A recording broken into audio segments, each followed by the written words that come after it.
देखो, फिजिक्स का न्यूमेरिकल नहीं होता है, हमसे नहीं होता है, ये चिल्लाने से कोई फायदा नहीं है। तुम अपने टीचर को बोल रहे हो, अपने दोस्त को फ्रस्ट्रेशन दिखा रहे हो कि सर हमें फिजिक्स का न्यूमेरिकल नहीं आता है, हम लोग नहीं कर सकते। देखो, ये कोई सॉल्यूशन नहीं है। सॉल्यूशन क्या है? सॉल्यूशन तुम्हें ढूंढना है। मैं ये देखता हूं कि फिजिक्स डिमांड्स टाइम। फिजिक्स को तुम्हें टाइम देना ही होगा। तुम जो भी काम कर लो, तुम गाना सुन रहे हो, दोस्त साथ बात कर रहे हो, सब कुछ कर रहे हो, लेकिन उसमें भी तुम्हें फिजिक्स का थोड़ा बहुत ध्यान रखना होगा, तभी फिजिक्स तुम्हारा ध्यान रखेगा। म्यूचुअल अंडरस्टैंडिंग भाई। तुम फिजिक्स को टाइम नहीं दे रहे हो और बोल रहे हो फिजिक्स का न्यूमेरिकल नहीं होता है। मैं सच बोलता हूं, जब मैं 2016 में आफ्टर बीएससी मैंने ट्यूशन पढ़ाना स्टार्ट किया था, मैं एक डेरिवेशन को घर से 3-4 बार करके जाता था ताकि स्टूडेंट के सामने मैं बुक ना खोल के डेरिवेशन लिख सकूं।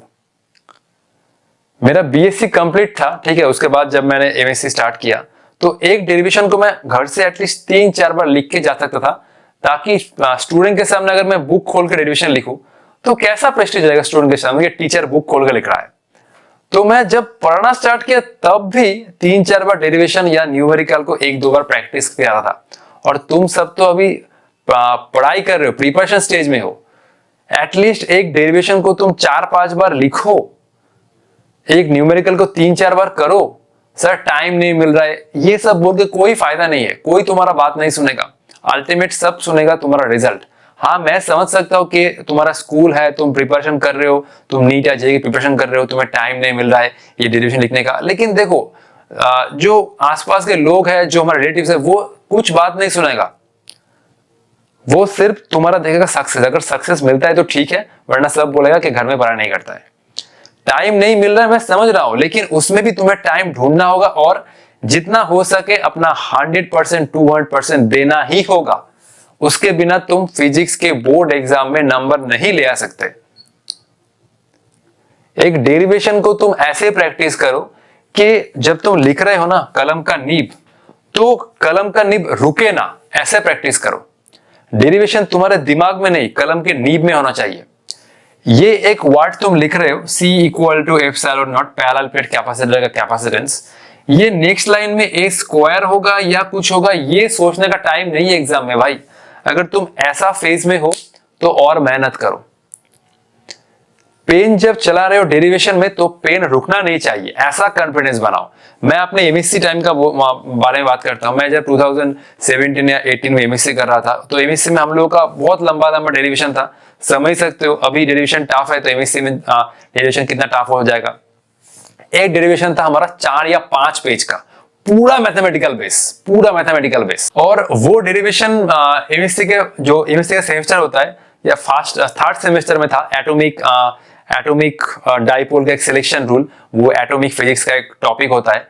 तो वो डेरिवेशन 5 पेज का था। अब मानो वो उसके नंबर था 8 या 10 मार्क्स होता है, शायद 10 मार्क्स था एक डेरिवेशन के लिए। 5 पेज पूरा मैथमेटिकल एक्सप्रेशन चल रहा है।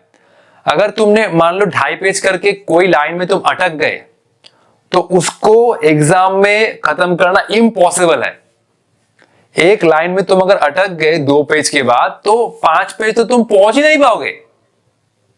तो मैं उस डेरिवेशन को कम से कम 15 बार प्रैक्टिस किया था एग्जाम से पहले, और वो डेरिवेशन आया था और मैंने 100% कॉन्फिडेंस के साथ उसको विद इन टाइम खत्म किया था। तो ऐसा कॉन्फिडेंस चाहिए। जब तुम एग्जाम हॉल में जा रहे हो तब ये सोचोगे मैं कर सकता हूं, जो भी क्वेश्चन आए। क्वेश्चन तो सिलेबस के बाहर नहीं आएगा, क्वेश्चन तो सिलेबस में से ही आएगा। तो जो भी न्यूमेरिकल आए, जो भी डेरिवेशन आए, मैं वो 100% के साथ कर सकता हूं। बाकी देखा जाएगा, क्वेश्चन टफ है, क्वेश्चन इजी है, क्वेश्चन मॉडरेट है, वो देखा जाएगा बाद में। पहले तुम अपना कॉन्फिडेंस बनाओ कि मैं कर सकता हूं, I can do it, I can prove my self. ठीक है, तो कॉन्फिडेंस ग्रो करो। कॉन्फिडेंस कैसे ग्रो होगा? सिंपली टाइम देना होगा। टाइम के बिना कुछ नहीं होगा। तुम्हें लगे रहना होगा। फिजिक्स नहीं हो रहा है ऐसे अगर तुम हाल छोड़ दोगे तो मार्क्स भी भूल जाओ, मार्क्स नहीं आएगा। ठीक है, तो चलो प्रॉब्लम में बैक करते हैं।